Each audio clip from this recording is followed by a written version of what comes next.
They ignored me for a month straight. My wife and daughter treated me like I was invisible, laughing behind my back in their secret group chat. So I vanished at 4:47 a.m. without a word. 3 years later, she invited me to the wedding. When I walked through those doors, she saw who I'd become. My name is David Marsh. I'm 52 years old, and I spent most of my adult life designing failsafes for aircraft, redundancies, backup systems, the kind of engineering that keeps planes in the air when everything else wants to bring them down. Ironic, isn't it? I could build emergency protocols for Boeing jets, but I never saw the warning lights flashing in my own marriage until I was already in a nosedive. Looking back, maybe I should have noticed sooner. The way Patricia's eyes would glaze over when I talked about work. How Emma stopped asking me for advice somewhere around her junior year of college. But I told myself it was normal. People grow, relationships evolve, right? I was the provider, the problem solver, the guy who made sure the mortgage got paid and the cars got serviced. I thought that mattered. The real beginning of the end started in March, about 5 weeks before Emma's wedding. I came home from a consultation trip to Seattle, tired, but excited because I'd closed a major contract with Alaska Airlines. 6 figures for a year-long safety audit project. I walked through the door expecting maybe "How was your trip?" or "That's great, honey." Instead, Patricia was on the couch with her laptop, and Emma was at the dining table with fabric swatches spread out like a textile explosion. I set my bag down. "Hey, I'm home." Nothing. Not even a glance.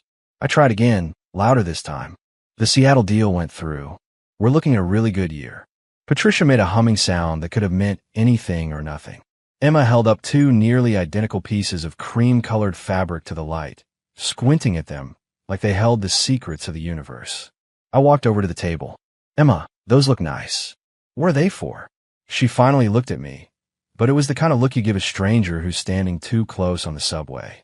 "Table runners," she said flatly, then turned back to Patricia. "Mom, which one do you think works better with the gold chargers?"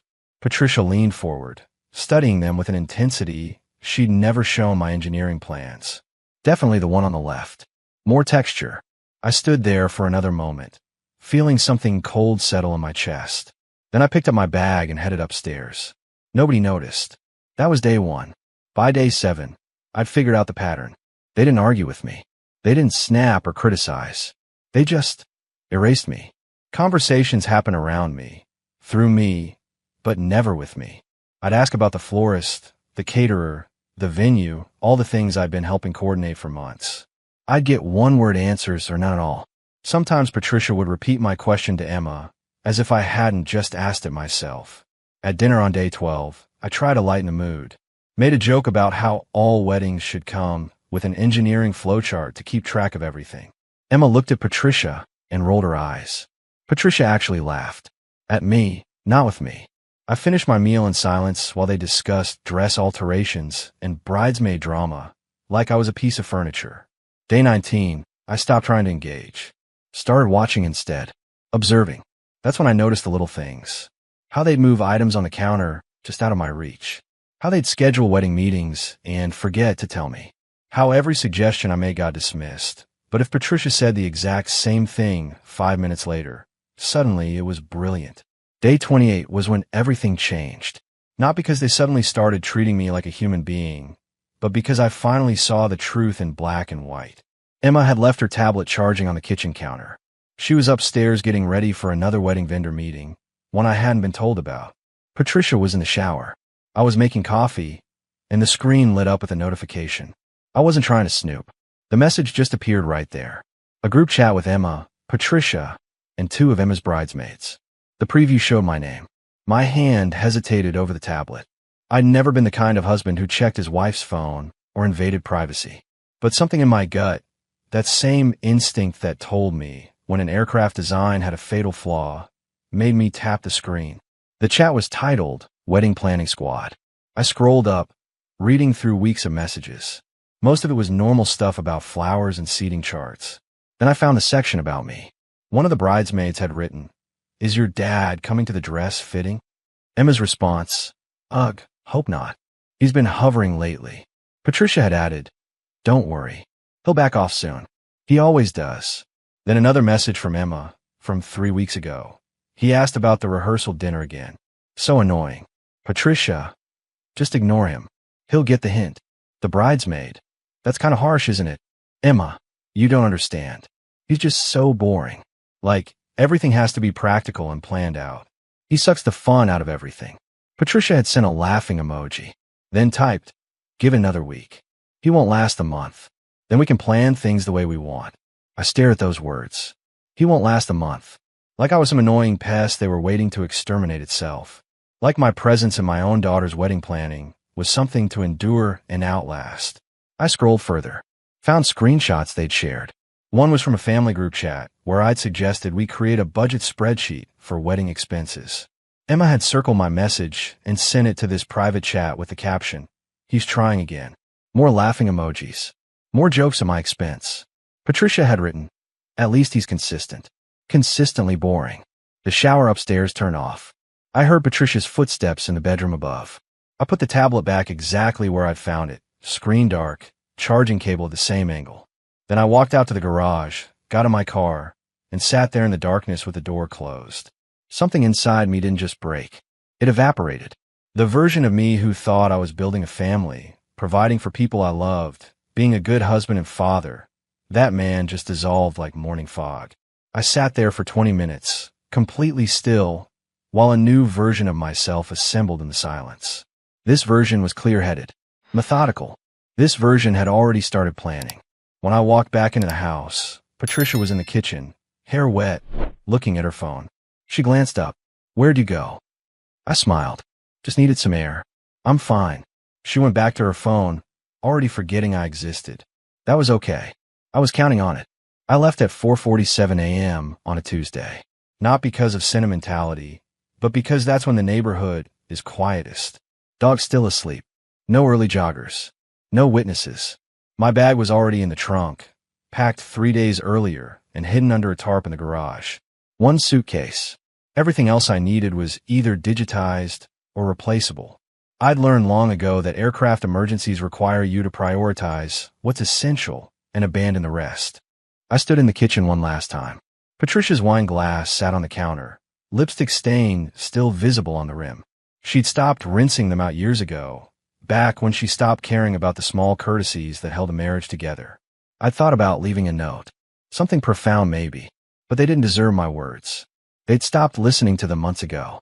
Instead, I took my house keys off the ring, set them next to the wine glass.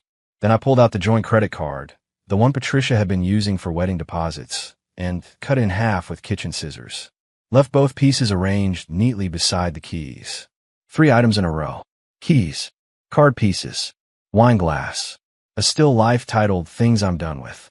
I'd spent the last 2 days methodically erasing myself from the house's digital infrastructure. Removed my profile from the security system. Changed all the passwords Patricia didn't know I'd created. Wiped my tablet and phone of anything personal. I'd even taken my name off the Wi-Fi router admin account. The wedding planning spreadsheet I'd built, I transferred it to Patricia's email with a simple message. "You wanted to handle it yourselves. Now you can." Then I deleted my access. 2 months ago, I'd quietly stopped my direct deposit into our joint account. Started routing my consulting income through a new account Patricia didn't know existed. I'd sold my shares in the aviation consulting firm I'd helped build, the one nobody in my family ever asked about. The proceeds went into a trust structure my attorney set up through a colleague in Montana. Every financial thread that connected me to this house, to this life, I'd been cutting systematically. One strand at a time. I walked to my car, a 15-year-old Honda I'd kept running through sheer stubbornness. Patricia always said I should buy something newer, flashier, something that announced success. I'd refused. Turns out that stubborn old Honda was perfect for disappearing. The engine started with barely a whisper. I backed out slowly, headlights off until I reached the end of the street. As I drove away, I glanced in the rearview mirror once. The house looked peaceful in the pre-dawn darkness, like it was sleeping off a bad dream. It didn't know yet that when it woke up, I'd be gone. By the time Patricia found the keys and the destroyed credit card, I'd be 3 states away. By the time she tried to call, my number would be disconnected. By the time she realized I wasn't coming back, I'd already have become someone else entirely. I merged onto the highway heading north. No music, no radio, just the hum of tires on asphalt and the quiet satisfaction of a plan executed perfectly. They didn't panic. That's what surprised me most when I heard about it later, through a mutual acquaintance. Patricia didn't file a missing person report, didn't call my brother, didn't even seem particularly concerned. She hosted her weekly wine night 3 days after I left. Her friend Carol, the one with the loose lips and the tighter moral standards, later told someone who eventually told me. Patricia acted like nothing had changed. When someone asked where I was, she'd sigh dramatically and said, "Thomas is going through something. Men his age do this. He'll be back when he's ready." Going through something. Like I was having a midlife crisis instead of executing a carefully planned extraction. Emma posted on social media the following week a photo of her and Patricia at a bridal salon, both smiling wide. The caption read, "Just us girls getting things done.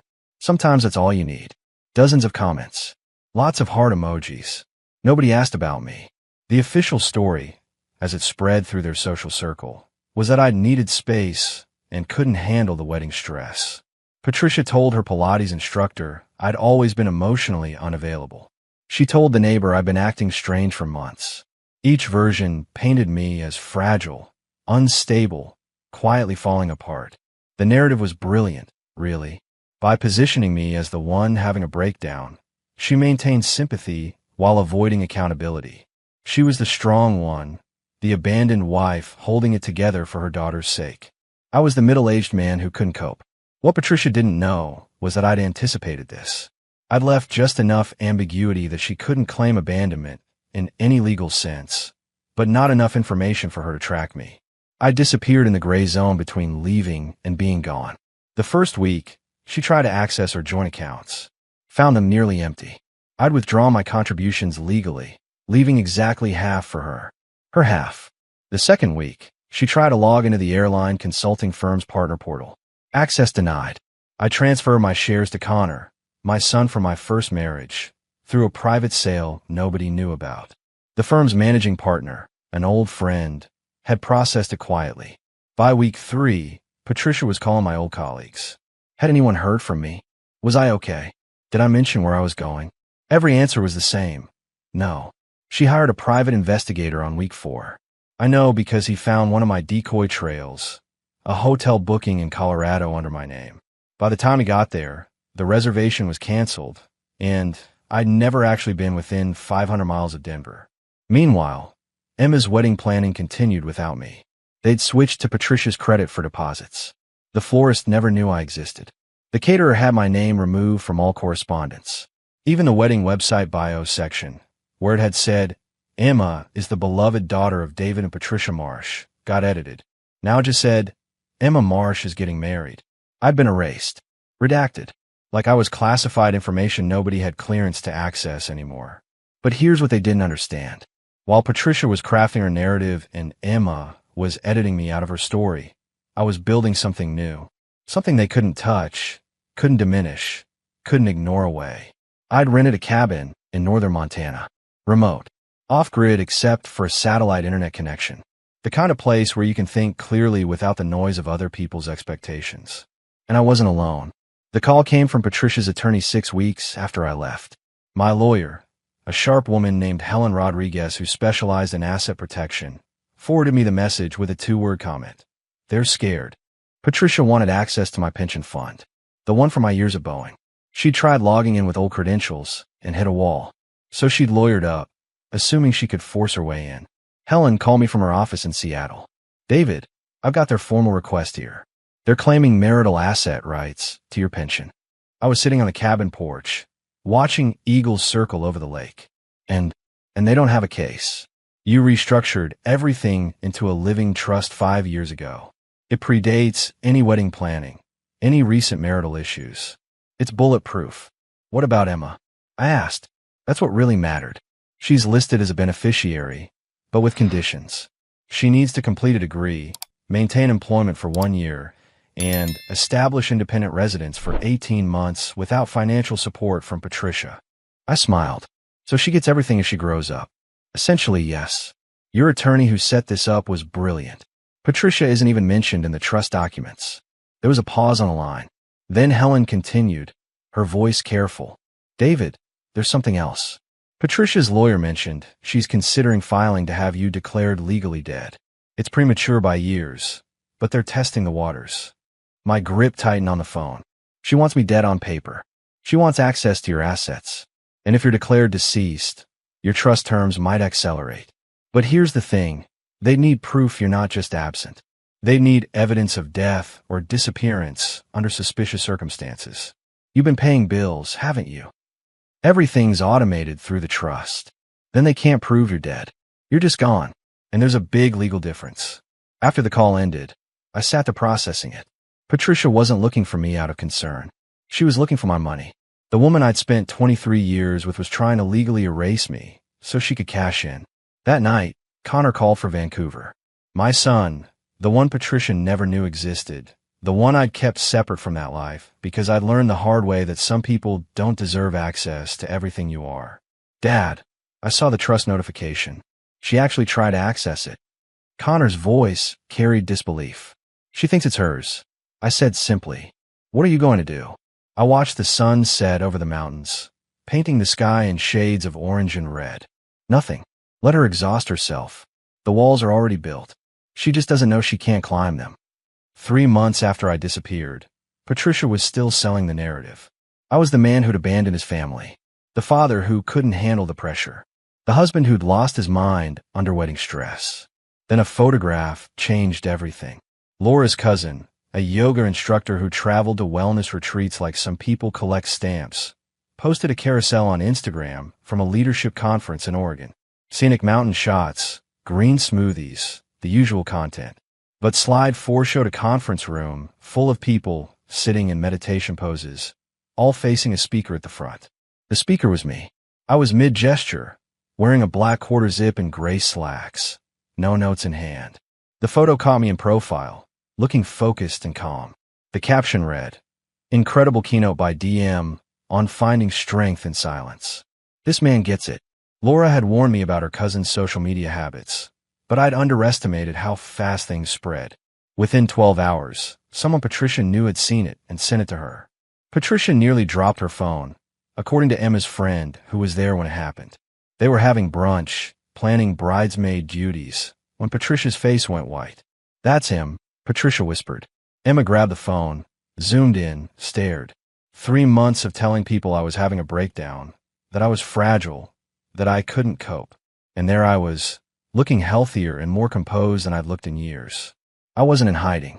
I was speaking at conferences, leading workshops, building something new. Laura called me that evening. She was laughing. "David, you're internet famous. My cousin's post has 5,000 likes. People are asking who you are."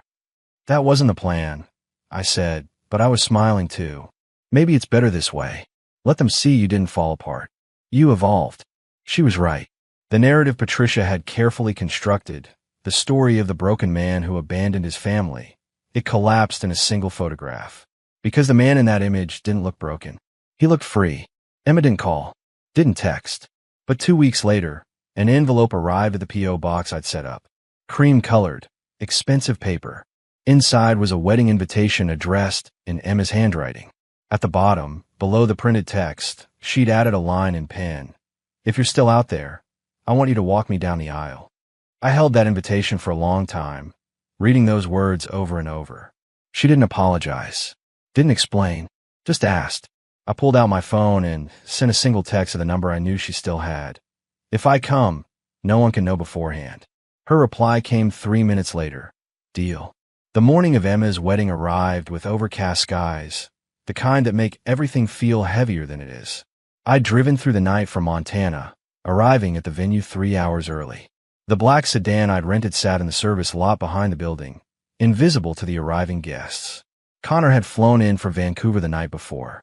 He was waiting in the car when I pulled up, dressed in a sharp charcoal suit that matched mine. My son looked every bit the successful architect he'd become. "You ready for this?" Connor asked as I climbed out. "I've been preparing for 3 years," I replied. "Time to see if the preparation pays off." We walked the perimeter of the venue, staying out of sight. I could see guests starting to arrive. Patricia's sister, Emma's college friends, people I'd known for years who'd accepted Patricia's version of events without question. Connor checked his watch. "The ceremony starts in 40 minutes. When do you make your entrance? When Emma texts me. Not before. My phone buzzed. Emma's message was simple. Bridal suite. Side entrance. Now. I turned to Connor. Stay here. If things go sideways, you're my extraction. He nodded, the kind of understanding that doesn't need words. Military families understand operational security. We learned it from different sources, but the principle was the same. I made my way through the side entrance, past catering staff too busy to notice me. The bridal suite was down a corridor away from the main hall. I knocked twice. Emma opened the door herself. She was already in her dress, veil lifted, makeup perfect, but her eyes were red-rimmed. Dad, she whispered, and for the first time in years, I heard my daughter's real voice. Not the dismissive tone, not the eye-rolling exasperation. Just Emma. You look beautiful, I said simply. She pulled me inside and closed the door. We were alone. Mom doesn't know you're here. I didn't tell anyone except Ryan. Ryan knows. He's your hire at Aero Consult Northwest, Dad. He figured it out 2 months ago when he saw your signature on his employment contract. He's been helping me plan this. I blinked. Ryan Hoffman, Emma's fiancé, worked for the consulting firm I'd built after leaving Boeing. The firm I'd sold my shares in to fund my disappearance. Except I hadn't sold all of them.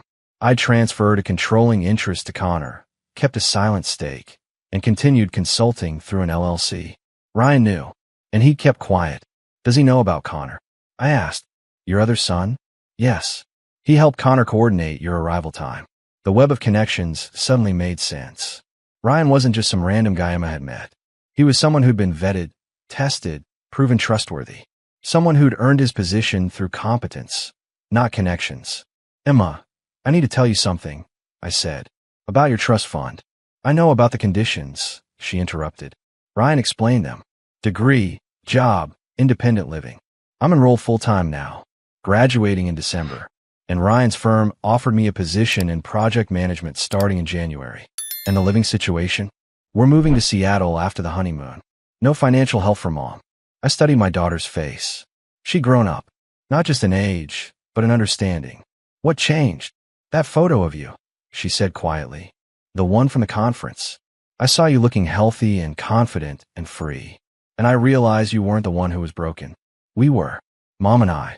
We pushed you out and then blamed you for leaving. Emma. No, let me finish. I saw that photo and I asked myself, when was the last time I looked that happy? And I couldn't remember. Because I've been living Mom's life, not mine. Making her choices. Following her rules. And look where it got me. 27 years old. No degree. No job.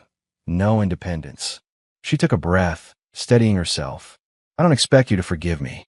I don't even expect you to stay after the ceremony. But I needed you to know that I see it now. I see what we did to you. I put my hand on her shoulder. I'm here because you asked me to be. That's enough. Will you walk me down the aisle? That's why I came. She hugged me then, carefully, trying not to wrinkle her dress. When she pulled back, she was crying. Mom's going to lose her mind, she said with a shaky laugh. Let her. The music started. That traditional wedding march that's been playing at ceremonies for generations. Through the small window in the bridal suite, I could see the guests standing, turning toward the doors. Emma took my arm. Her hand was shaking slightly. Ready? I asked. No, she admitted. But let's do it anyway. The doors opened. Every head in that room turned to look. And the collective gasp was audible. They'd expected Patricia. They'd expected the mother-daughter unity narrative that had been sold for months. Instead, they got me. The ghost. The absent father. The man who'd supposedly abandoned his family. But I didn't look like a man in hiding. I looked like exactly what I was. Someone who'd rebuilt himself. Emma and I took the first step together. Her grip on my arm tightened. I kept my pace steady, my eyes forward. Not looking at Patricia, who stood frozen near the front, her face cycling through shock, anger, and something that might have been fear. Not looking at the guests, whose whispers created a low buzz through the room. Not looking at anyone except my daughter, who needed me to be strong enough to carry her through this moment. Ryan stood at the altar, and when I caught his eye, he gave me a subtle nod. Respect. Recognition. The kind of acknowledgement one professional gives another. We reached the front. Emma turned to me, kissed my cheek, whispered, "Thank you." I placed her hand in Ryan's, stepped back, and took a seat on the far side of the room. Not in the front row, where fathers traditionally sit. That would have been Patricia's row. Instead, I sat near the middle, next to Connor, who'd slipped in through a side door during the processional. Patricia stared at us, at me, then at Connor, then back at me. Her mouth opened slightly, trying to process what she was seeing. Because Connor looked like me. Same jaw, same build, same eyes. And he was sitting beside me like he belonged there. She didn't know about him. Had never known I'd been married before. Had never asked about my past, because she'd been too focused on controlling my present. Now she was seeing proof that I had an entire life she'd never accessed. A son she'd never met. A family structure that existed completely outside her knowledge. The officiant began speaking, but I barely heard him. I was watching Patricia try to maintain composure while her world rearranged itself.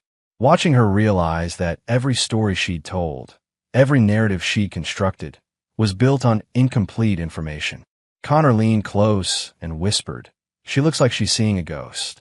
"Two ghosts," I corrected. The ceremony continued. Vows were exchanged.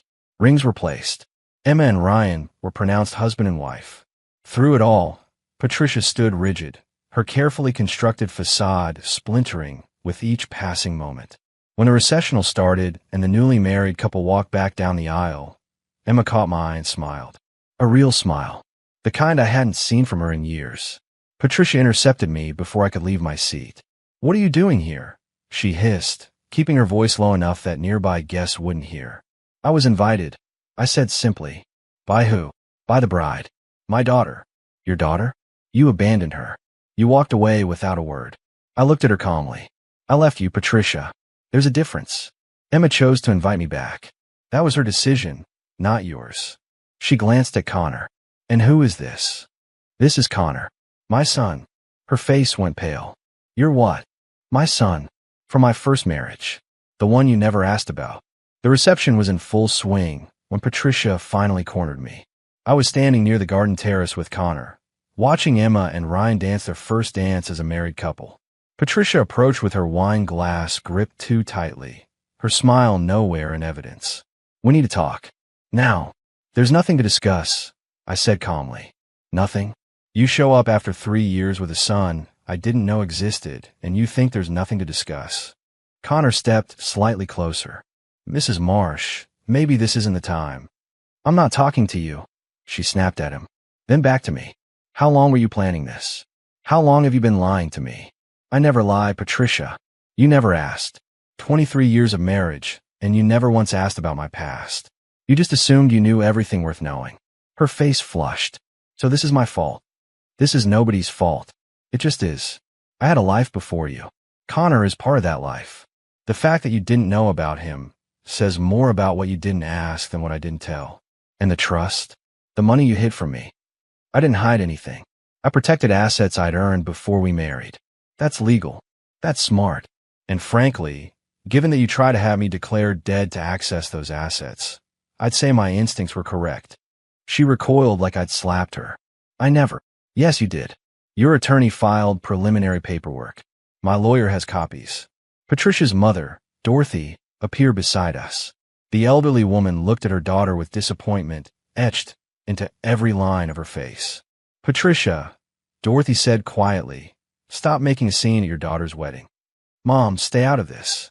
"No, I've stayed out of it for too long." Dorothy turned to me. "David, I apologize for my daughter's behavior. I tried to tell her she was treating you poorly. She wouldn't listen." Patricia stared at her mother.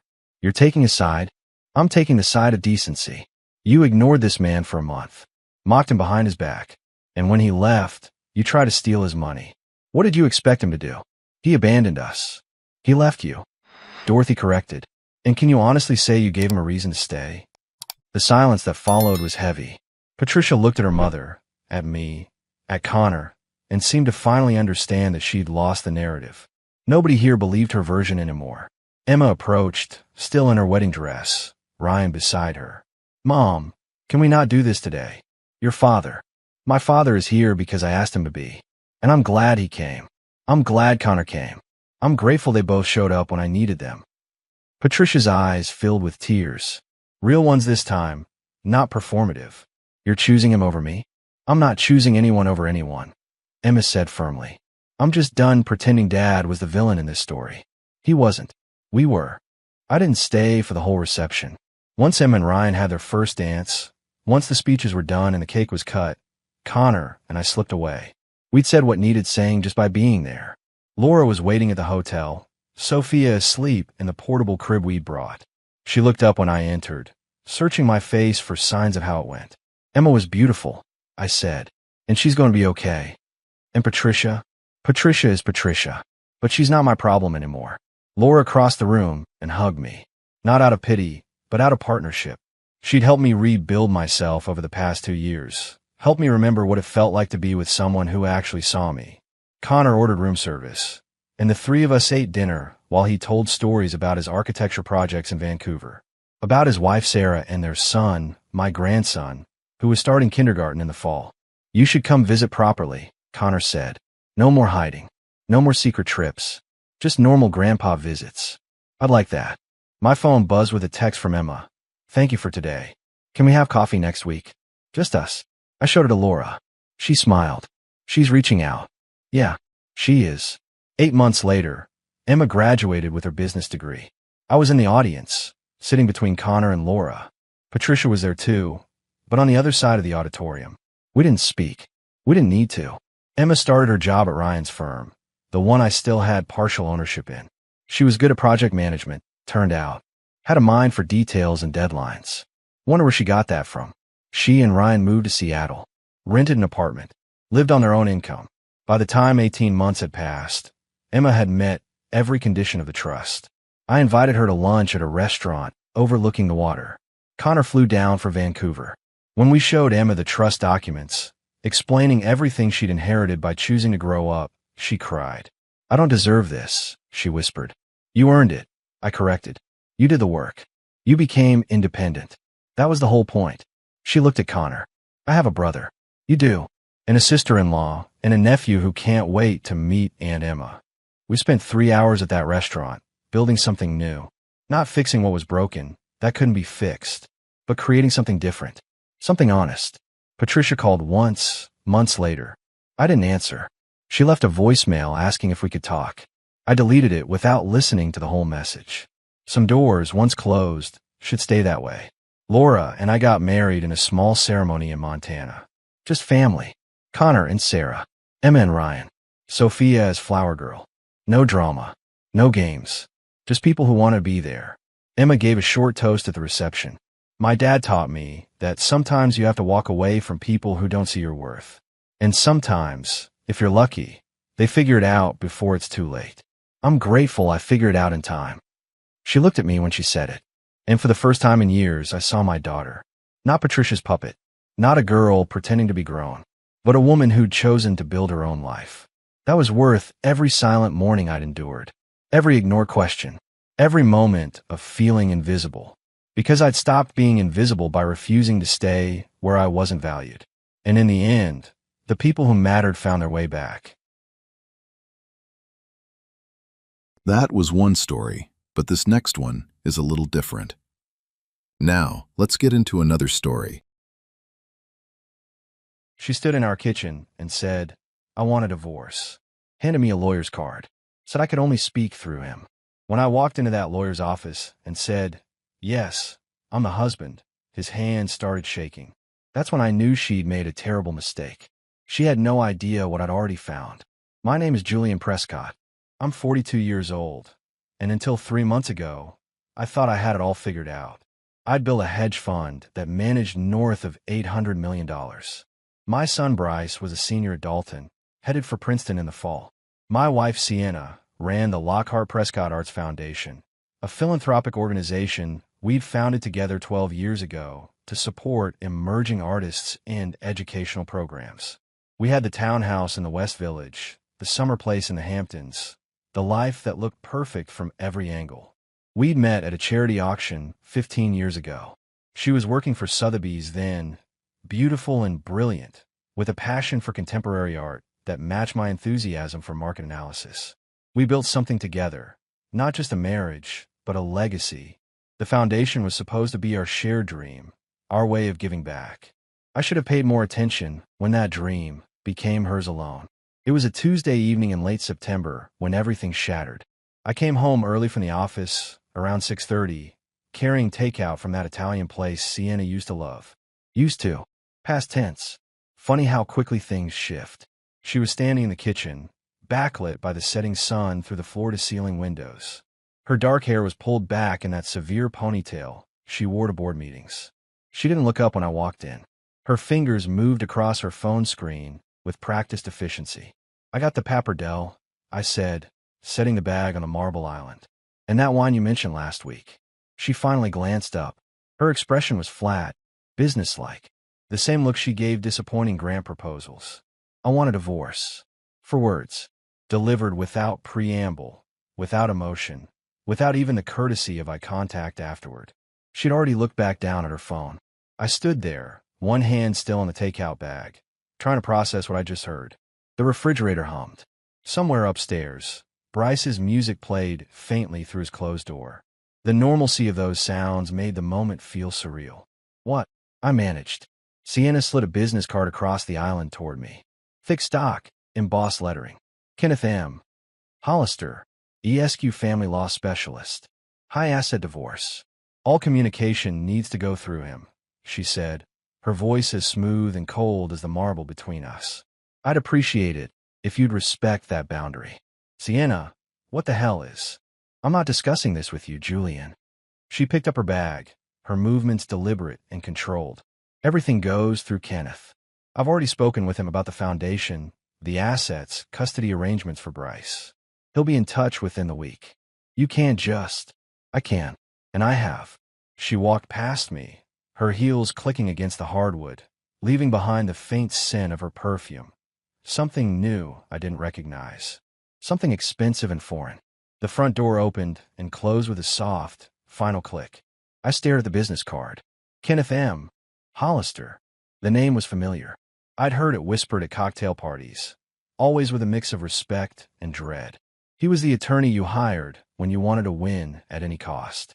The man who'd taken apart 3 different hedge fund managers in divorce proceedings, leaving them with fractions of what they'd built. And my wife had hired him without saying a word to me first. I turned the card over in my hands. My reflection wavered in the darkening window glass. A man who suddenly looked older than 42, holding takeout that would go cold, standing in a kitchen that no longer felt like home. Upstairs, I heard Bryce's door open. His footsteps on the stairs. "Dad," he called out. "Is Mom home?" I thought I heard. He appeared in the doorway, still in his Dalton lacrosse sweats, and stopped when he saw my face. "Dad, what's wrong?" I looked at my son, 17, on the verge of everything, still believing the world made sense, and realized I couldn't tell him yet. Not until I understood what was happening myself. "Nothing," I said, forcing my voice steady. "Your mom had a run out. You hungry?" That was the moment I stopped being her husband and became her opponent. The first 72 hours after Sienna left, I operated on autopilot. I told Bryce his mother was traveling for foundation business. Not entirely a lie, since she'd checked into the Four Seasons. I went to the office, ran my portfolio reviews, took calls from Dubai and Singapore. On the surface, nothing had changed. But at night, alone in our bedroom that now felt cavernous, I started digging. I'm a hedge fund manager. My job is finding patterns where others see noise, spotting discrepancies in financial statements, understanding when numbers tell a different story than words. I'd spent 20 years reading markets. Now I was reading my marriage, and what I found made my blood run cold. I started with the cloud storage we'd shared for the foundation. We'd always kept everything transparent: donor lists, grant applications, expense reports. It was our rule, our way of staying accountable. The access was denied. Password changed. I tried again, thinking I mistyped. Same result. She'd locked me out sometime in the last month, maybe longer. I'd been too busy with quarterly reports to notice. I pulled up our joint credit card statements instead. 3 charges jumped out immediately. A payment to a fertility clinic in the Upper East Side. $14,000. Dated 6 weeks ago. My hands went still on the keyboard. We'd never discussed having another child. Bryce was 17. That conversation was long over. I kept scrolling. More charges. A wire transfer labeled Creative Consulting Services for $32,000 to a company called Fontana Arts, LLC. Another one, same company, $28,000. Both in the last 4 months. I never heard of Fontana Arts. I opened a new browser tab and searched the name. The website was minimalist. White background, a few abstract paintings, a short bio. Matteo Fontana, contemporary artist, Milan-born, based in New York. His work explored the intersection of classical technique and modern desire. Whatever the hell that meant. There was a photo. Mid-30s, dark hair, the kind of carefully disheveled look that probably took an hour to achieve. He was attractive in that European way. Sharp cheekbones, intense eyes, an expression that suggested he knew secrets you didn't. I clicked through his gallery. The paintings were technically impressive, I supposed, though I'd never understood modern art. But one piece stopped me cold. It was titled Devotion. A woman's silhouette against a window, her face turned away, her posture suggesting both longing and distance. The light fell across her shoulders in a way that felt intimately familiar. I'd seen Sienna stand exactly like that, in exactly that light, in our bedroom, countless times. My phone buzzed. A text from Felix Ortiz, an old friend from Columbia Business School. We'd stayed close over the years, had dinner once a month, traded market insights. Hey man, tried calling. You good? Heard some rumors. Let's grab a drink. Rumors. Of course there were already rumors. In our circles, news traveled faster than stock tips. I texted back, tomorrow. The usual place. 7 p.m. I set the phone down and stared at Matteo Fontana's photograph. $32,000 plus $28,000. $60,000 to an artist I'd never heard my wife mention. A fertility clinic visit she'd never discussed with me. A painting that captured my wife's posture in our private moments. The pattern was emerging, and I didn't like what it revealed. I pulled out my phone again and called Trevor Reed. He answered on the second ring, his voice alert despite the late hour. Julian, what's wrong? I need a lawyer, I said quietly. Not for the divorce. For something else. Can you recommend someone who does forensic accounting? Someone discreet. A pause. Then, how bad is it? I looked at my screen, at the wire transfers, at the painting titled Devotion. I don't know yet, I said, but I'm going to find out. Kenneth M. Hollister's office was everything I expected. Chrome and glass, minimalist art on the walls, a view of Central Park that probably added 50 grand to the annual rent. The receptionist had that polished look of someone who'd been hired as much for aesthetics as competence. Mr. Hollister will see you now, she said, her smile professional and empty. I walked through the frosted glass doors carrying a slim leather portfolio. Inside it was 3 days of work, bank statements, wire transfers, incorporation documents for Fontana Arts LLC, and a series of photographs that told a story Sienna probably thought was invisible. Hollister stood to greet me. Tall, silver-haired, expensive suit. The kind of man who'd perfected the art of looking sympathetic while planning your destruction. Mr. Prescott, he said, extending his hand. Thank you for coming in. I know this must be a difficult time. I didn't shake his hand, just stood there, meeting his eyes. His arm lowered slowly. A flicker of something crossed his face. Uncertainty. Maybe. Good. I prefer to keep things cordial, he continued, gesturing to the chairs. Mrs. Lockhart has made it clear she wants this to be as amicable as possible. Mrs. Lockhart, I repeated. She's already dropped my name. That was fast. It's her legal right, to. I'm not here to negotiate, I said, cutting him off. I set the portfolio on his desk. I'm here to deliver a message. Hollister sat down slowly, his eyes on the portfolio. Mr. Prescott, I understand emotions are running high, but open it. He hesitated, then flipped open the cover. I watched his face as he scanned the first page. A wire transfer receipt for $32,000 to Fontana Arts LLC. His eyes moved to the second page. Incorporation documents showing Matteo Fontana as the sole proprietor. The third page, a rental agreement for a loft in Tribeca, co-signed by Sienna Lockhart and M. Fontana. His jaw tightened, almost imperceptibly. Page 4, I said quietly. He turned it over. It was a bank statement from the Lockhart Prescott Arts Foundation, with several transfers highlighted. Over $180,000, spread across 8 months, all labeled Educational Arts Consulting, and routed to shell companies that eventually led back to Fontana. Hollister was quiet for a long moment. "Where did you get these?" he asked finally. "I'm a co-founder of the foundation," I said. "I have access to everything." Well, everything she didn't think to lock me out of fast enough. He closed the portfolio carefully, his courtroom composure reasserting itself.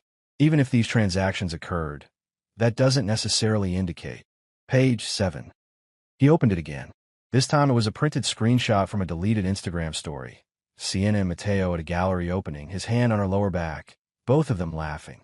The timestamp was from 11 months ago. "She thinks she deleted it," I said. "But the internet never forgets. Especially when you pay someone who knows where to look." Hollister set down the folder.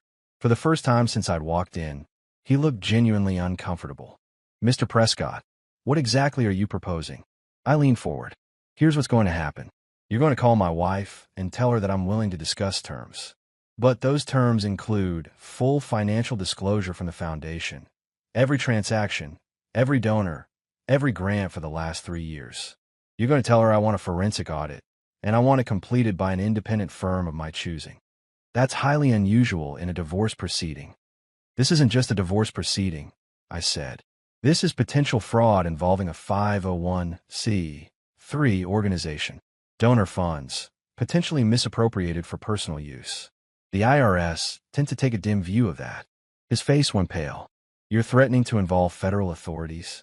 "I'm not threatening anything," I said, standing up. "I'm explaining the situation. If Sienna wants this to be amicable, we do it my way. Full transparency. Fair division. And she steps down from the foundation immediately. And if she refuses?" I picked up my portfolio. "Then I make a phone call to the Southern District of New York and let them decide if $180,000 in questionable transfers warrants an investigation." I walked to the door, then paused and looked back. "Oh, and Hollister? Tell her that her boyfriend's married. Has been for 9 years. 2 kids in Milan. I have the marriage certificate if she'd like to see it." The color drained from his face completely. "Yes," I said quietly. "I'm a husband." And for just a moment, Kenneth M. Hollister's hand started trembling against his desk. Trevor Reed called me at midnight, 3 days after my meeting with Hollister. "Julian, we need to talk. In person, not over the phone." His voice had that edge I recognized from law school, the tone he used when something was seriously wrong. We met at a coffee shop in the West Village, the kind of place that stayed open late for insomniacs and shift workers. Trevor looked exhausted, his tie loosened, his usual polish replaced with something raw. "I found something," he said without preamble. "And you're not going to like it." He slid a manila envelope across the table.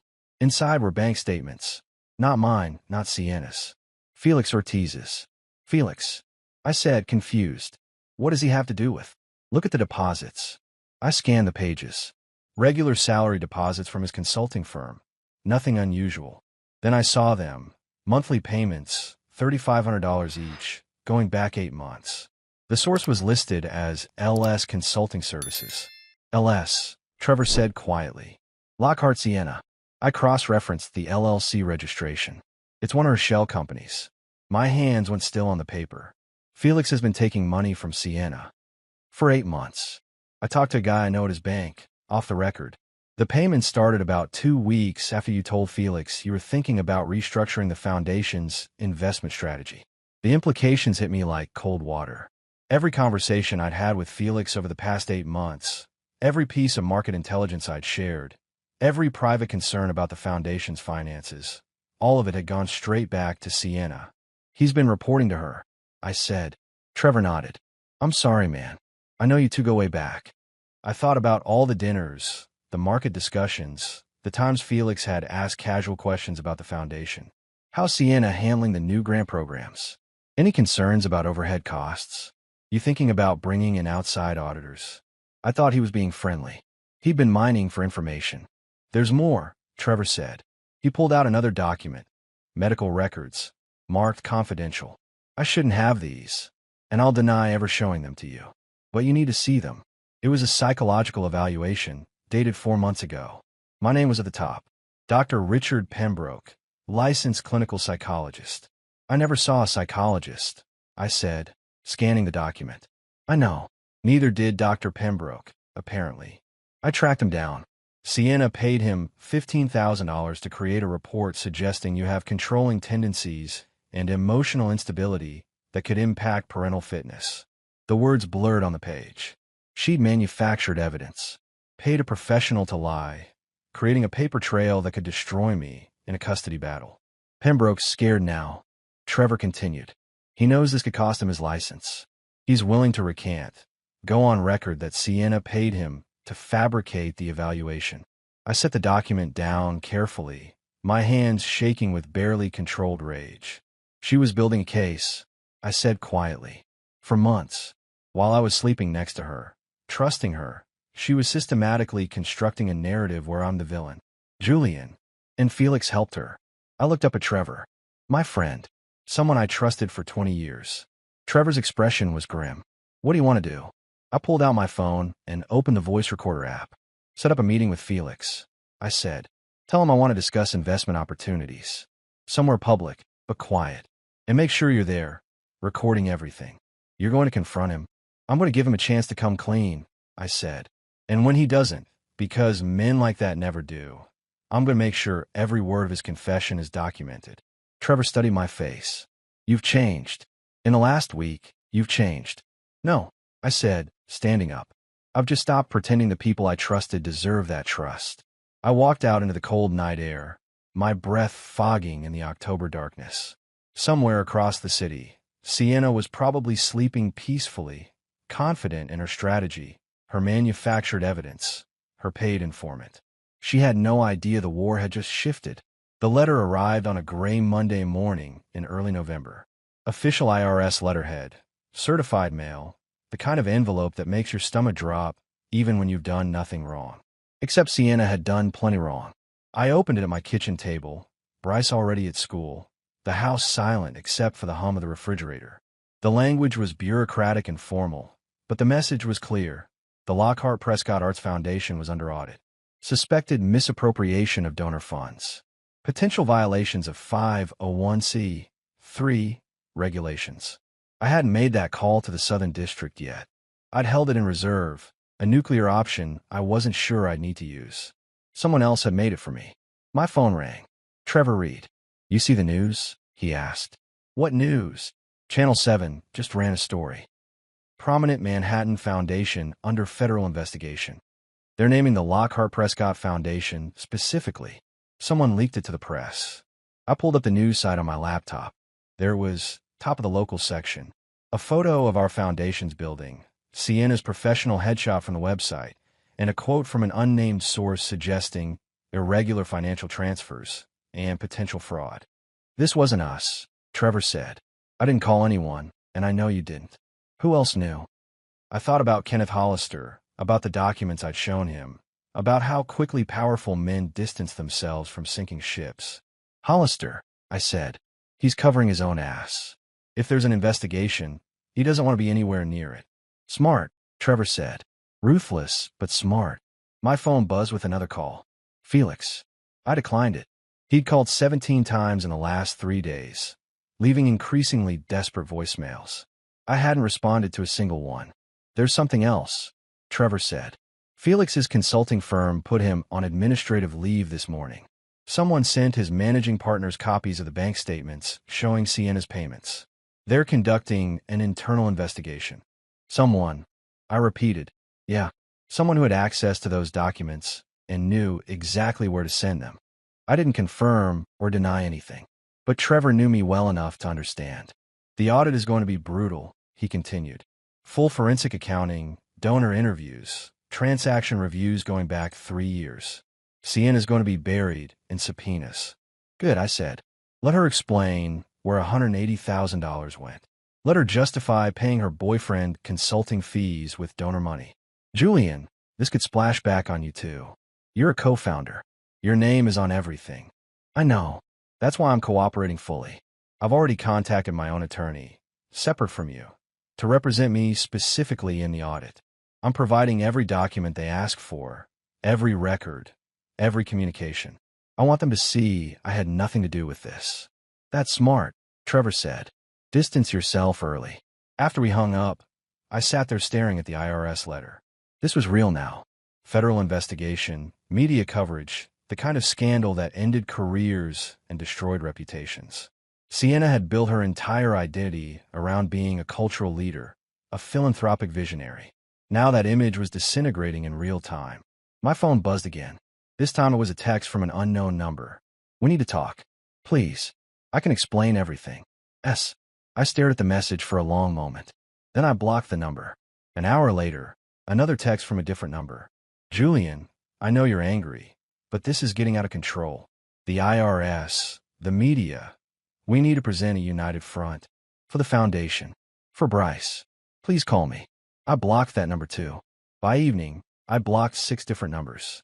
She was desperate now, scrambling to control the narrative, to pull me back into her orbit. But I was done being controlled. Bryce came home from lacrosse practice around 7, his face troubled. "Dad, some kids at school were talking about Mom. About the foundation. Is it true? Is she in trouble?" I'd been dreading this conversation. I gestured for him to sit down. "Your mother made some decisions with foundation money that she shouldn't have made," I said carefully. "The government is looking into it. It's serious, but it's her situation to deal with, not yours." "Did she steal money?" The word hung in the air between us. Steal. Such an ugly, simple word for such a complicated betrayal. "She moved money in ways she wasn't authorized to," I said. "Whether that's legally theft is for the authorities to decide." Bryce was quiet for a long moment. "Is she going to jail?" "I don't know, son. I honestly don't know." He nodded slowly, processing. "Are you okay, Dad?" The question surprised me. I'd been so focused on protecting him, on managing the crisis, that I hadn't stopped to consider my own state of mind. "I will be," I said. "We both will be." That night, alone in my study, I received an email from the Foundation's Board of Directors. Emergency meeting scheduled for Wednesday. Agenda: discussion of current federal investigation and potential leadership changes. Sienna was about to lose everything, and I felt nothing but cold satisfaction. The fallout came faster than I expected. Wednesday morning, I received a forwarded email from one of our Foundation's board members. It was a press release from the Mercer Gallery in Chelsea, one of the 3 galleries that represented Matteo Fontana. In light of recent allegations regarding financial impropriety, the Mercer Gallery has elected to suspend its professional relationship with artist Matteo Fontana pending the outcome of ongoing investigations. We maintain the highest standards of ethical conduct. The statement went on, carefully worded to distance the gallery from any scandal while leaving the door open to resume the relationship if Matteo was somehow cleared. By noon, 2 more galleries had issued similar statements. The Luminoso Art Space and the Brooklyn Contemporary both suspended Matteo's upcoming exhibitions. His fall show, the one Sienna had been promoting on Instagram for months, was canceled outright. I pulled up his Instagram account. The comment section under his latest post was a bloodbath. "Your patron's a thief, and you're complicit. How much of that foundation money went into your pocket? Does your wife in Milan know about your New York muse?" That last comment had 1,700 likes. Someone had leaked the marriage certificate. The story about Matteo's wife and children in Italy was spreading through art world social media like wildfire. Gallery owners were distancing themselves. Collectors were pulling out of purchases, and Matteo's carefully crafted image as a romantic artist was disintegrating. Trevor called around too. "Did you see Fontana's statement?" he asked. "What statement?" "Check his website." I pulled it up. There, on the front page, was a message posted an hour ago. "I am deeply troubled by recent allegations involving the Lockhart Prescott Foundation. I want to be clear that I had no knowledge of any financial irregularities. All consulting fees I received were for legitimate services." "He's throwing her under the bus," I said. "Of course he is," Trevor replied. "He's trying to save his career. He'll claim he was just an innocent artist who accepted consulting fees in good faith. Sienna's the one who'll take the fall for fraud. What about the loft? The co-signed lease? He'll say it was a professional arrangement. Studio space. Nothing romantic. He'll deny everything that can't be proven in a photograph." I thought about the painting I'd seen, Devotion, the one that captured Sienna's silhouette so perfectly. Matteo had made money off his relationship with my wife, both through her payments and through his art. Now he was abandoning her to protect himself. "What piece of work?" I muttered. "Artists," Trevor said drily. "They're all the same. Passionate when it's profitable, pragmatic when it's not." That evening, I received a call from an unknown number. Against my better judgment, I answered. Julian. Sienna's voice, tight with stress. We need to talk. Face to face. We don't need to do anything, I said. All communication goes through the lawyers. That was your rule, remember? Julian, please. This is spiraling out of control. The IRS, the media, the galleries. Mateo won't even return my calls. I need help. The desperation in her voice was almost satisfying. Almost. You made your choices, Sienna. You hired a lawyer to handle communications. Use him. Hollister dropped me, she said quietly. This morning. He said the case was too complicated and recommended I find different counsel. I wasn't surprised. Hollister was smart enough to know when a client was radioactive. Then find different counsel, I said. I can't afford anyone good. The foundation accounts are frozen. My personal accounts are being reviewed. Julian, I have nothing liquid. Everything's tied up. You should have thought of that before you spent $180,000 on your boyfriend. It wasn't like that. The money was for legitimate consulting. Mateo was helping develop educational programs. Stop, I said. Don't lie to me anymore. I've seen the receipts. I know about the loft, the fertility clinic, the gifts. I know everything. Silence on the other end. How did you find out? She asked finally, her voice small. I'm a hedge fund manager, Sienna. I find patterns for a living. You weren't nearly as careful as you thought. Another pause. What happens now? She asked. Now you face the consequences, I said. The IRS will complete their audit. The foundation board will remove you from all positions. You'll lose your influence, your reputation, probably a significant amount of money in fines and legal fees. And I'll make sure Bryce understands exactly why our marriage ended. Don't poison him against me. I won't have to, I said. The truth will do that on its own. I hung up before she could respond. Outside my window, the city lights sparkled against the November darkness. Somewhere out there, Sienna was alone in a hotel room, abandoned by her lawyer, her lover, and her carefully constructed life. And I felt nothing but the cold certainty that justice, however delayed, was finally catching up. The emergency board meeting took place in a conference room at the Foundation's offices on a cold Wednesday in mid-November. I arrived 15 minutes early, wearing my best suit, carrying a folder with every document I need to prove my innocence and Sienna's guilt. The board consisted of 7 members, myself, Sienna, and 5 independent directors we'd recruited over the years. All of them had received copies of the IRS audit notice. All of them knew exactly why we were here. Sienna arrived last, looking smaller than I'd ever seen her. No designer suit today, just a simple black dress and minimal makeup. Her hair was pulled back severely, emphasizing the dark circles under her eyes. She didn't look at me as she took her seat. Margaret Reynolds, our board chair and a retired museum director, called the meeting to order. We're here to discuss the Foundation's response to the current IRS investigation, she said, her voice crisp and professional. Julian, you requested time to address the board. Please proceed. I stood, opened my folder, and began. For the past 12 years, I've been proud to serve this foundation alongside my wife. We built something meaningful together, or so I thought. 3 weeks ago, I discovered that over $180,000 in donor funds have been transferred to shell companies connected to an artist named Mateo Fontana. I distributed copies of the wire transfers, the LLC registrations, the rental agreements.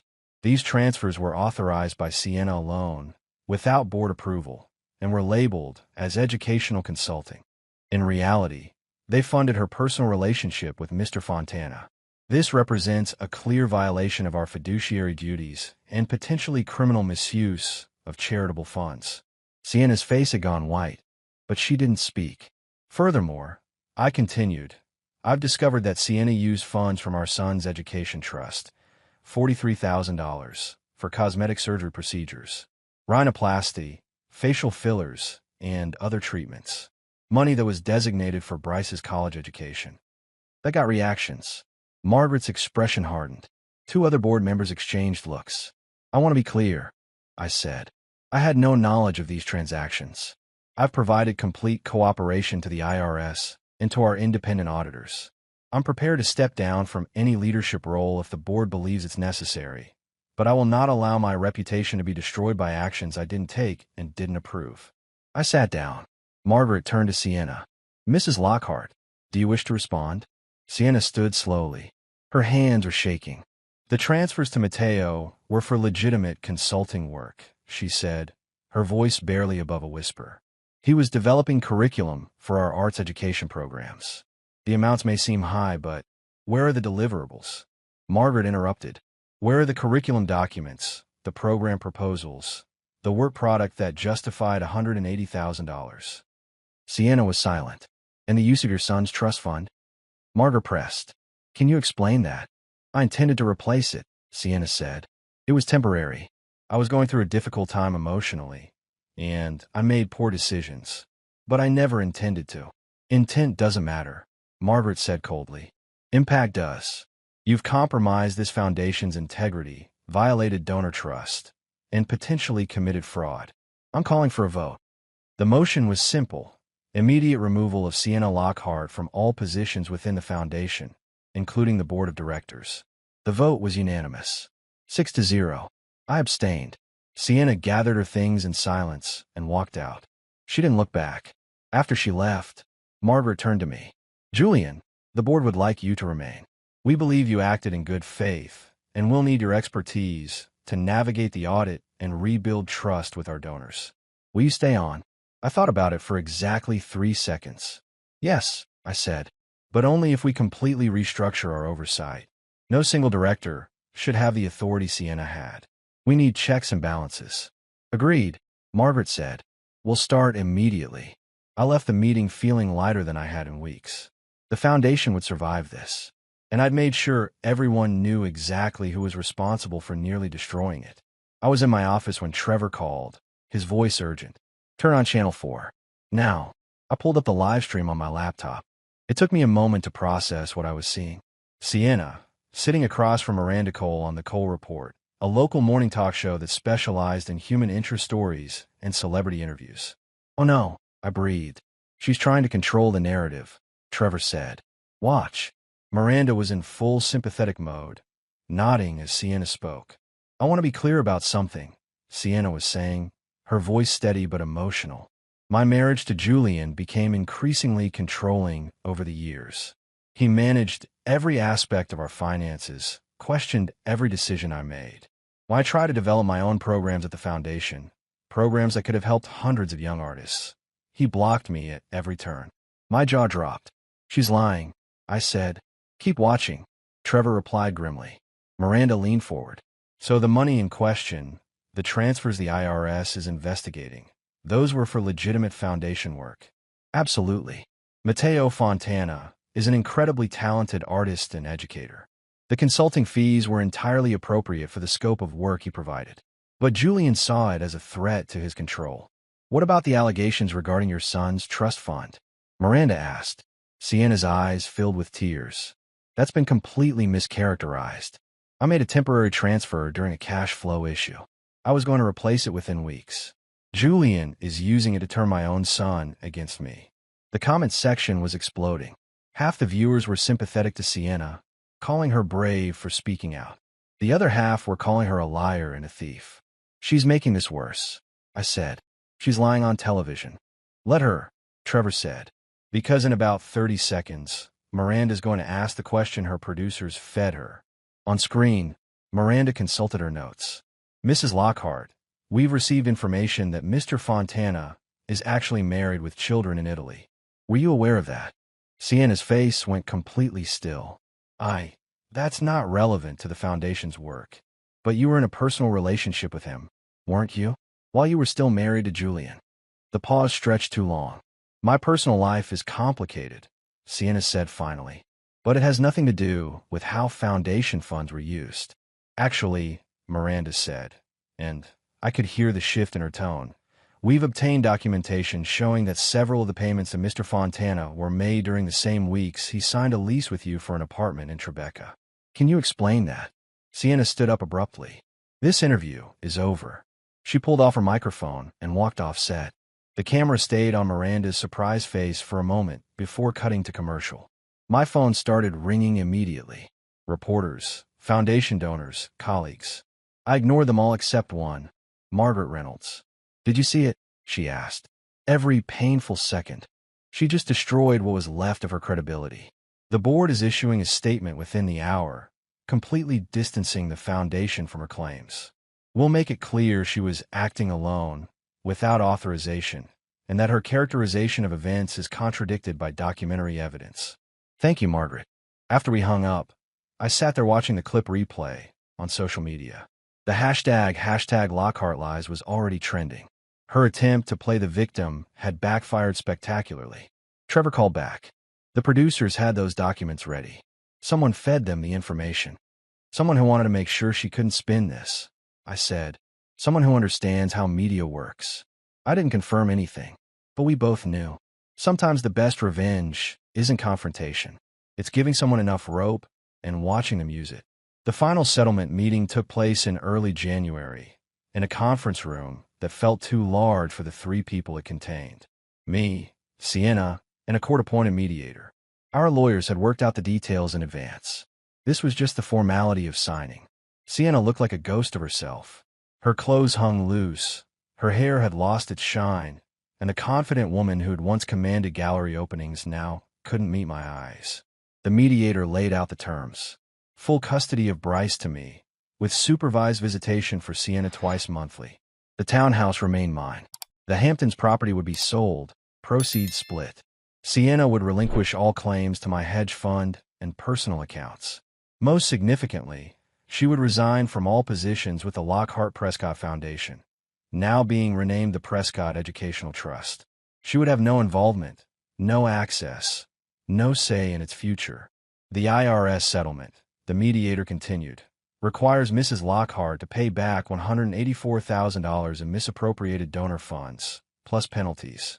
The payment plan has been arranged through her attorney. Sienna's hands trembled as she signed each page.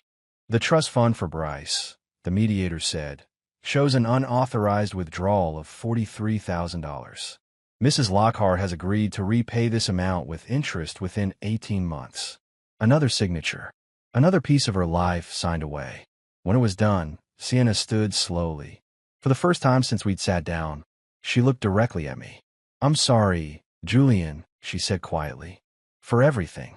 I studied her face, looking for manipulation, for strategy. But all I saw was exhaustion and regret. I wish I could believe that, I said. But sorry doesn't undo what you did. It doesn't restore what you stole from our son. It doesn't repair the foundation's reputation. Sorry is just a word, Sienna. And words are all you have left. She flinched, but didn't respond. She gathered her papers and left without looking back. I sat there alone for a moment, staring at the signed documents that ended 15 years of marriage. I didn't feel triumphant. I didn't feel vindicated. I just felt tired. Trevor met me for dinner that night at our usual place. How are you holding up? He asked. I don't know. I said honestly. It's over. I won, I guess. But it doesn't feel like winning. Because it's not, Trevor said. It's surviving. There's a difference. We talked for hours about everything and nothing. About the foundation's future, about Bryce's college plans, about the strange emptiness that comes when a war finally ends. What about you? Trevor asked. What happens now? I thought about the question. Now I rebuild. The foundation, my relationship with Bryce, my life. In that order. And Sienna? Sienna is no longer my concern, I said. She made her choices. Now she lives with them. 3 weeks later, I received a letter forwarded from my attorney. It was from Matteo Fontana, handwritten, postmarked from Milan. Mr. Prescott, I want you to know that I never intended to cause harm to your family.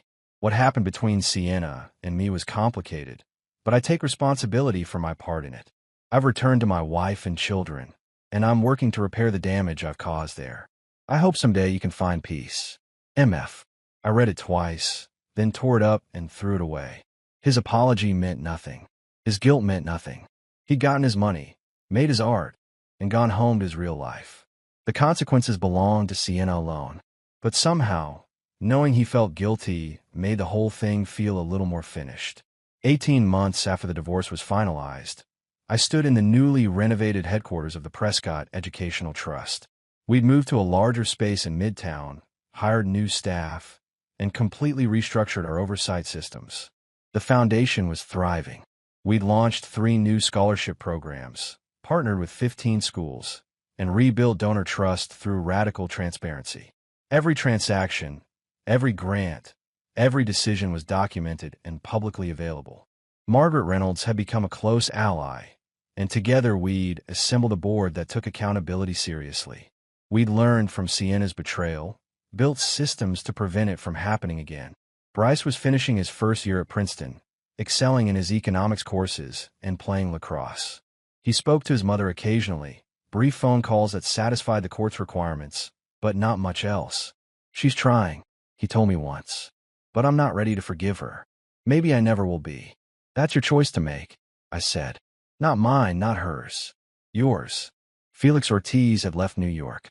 His consulting firm had terminated him, and he'd moved somewhere in the Midwest to start over. I'd heard through mutual friends that he was working at a small firm, making a fraction of what he used to earn. I felt nothing about that. Not satisfaction, not pity, just indifference. One evening in late spring, I was working late at the foundation when I received an unexpected visitor. Sienna, standing in the lobby, asking if she could speak with me. I almost said no, but something made me agree. We sat in my office, the city lights spreading out below us. She looked better than she had at the settlement, healthier, more composed. But there was a sadness in her eyes that I recognized as permanent. "I wanted to tell you in person," she said. "I'm leaving New York, moving to Portland. There's a small nonprofit there that's willing to give me a chance. Data entry, administrative work. Nothing glamorous." "Good," I said. "I hope you succeed." She smiled faintly. "I don't expect you to forgive me. I don't even expect you to believe me when I say I regret everything. But I wanted you to know that I'm trying to be better. For Bryce, if not for you." "Bryce deserves that," I said. "He deserves a mother who's honest, who's present, who doesn't put her own needs above his. Can you be that person?" "I'm trying to learn how," she said quietly. We talked for a few more minutes, polite and distant, like strangers who once knew each other. When she left, I knew it would probably be the last time I ever saw her, and I was okay with that. That night, I called Bryce at school. "Hey, Dad," he answered. "What's up?" "Nothing specific. Just wanted to check in. How are you doing?" "Good. Really good, actually. I got an A on my macro midterm." "That's fantastic."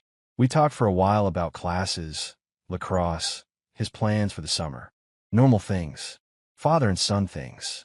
When we hung up, I sat at my desk and looked around my office. The foundation plaques on the wall, the photos of students we'd helped, the plans for new programs spread across my desk. This was what remained after the betrayal, after the lies, after everything burned down. Not revenge, not victory, just the quiet satisfaction of building something real, something good, something that would outlast all the damage Sienna had done. I thought about that first night, when she'd handed me the lawyer's card and walked out. How lost I'd felt, how unprepared. I'd survived it, more than survived. I'd grown stronger, clearer, more certain of who I was and what mattered. Sienna had tried to erase me from the narrative of our life together. Instead, she'd erased herself, and I'd moved forward without her. It was everything I needed.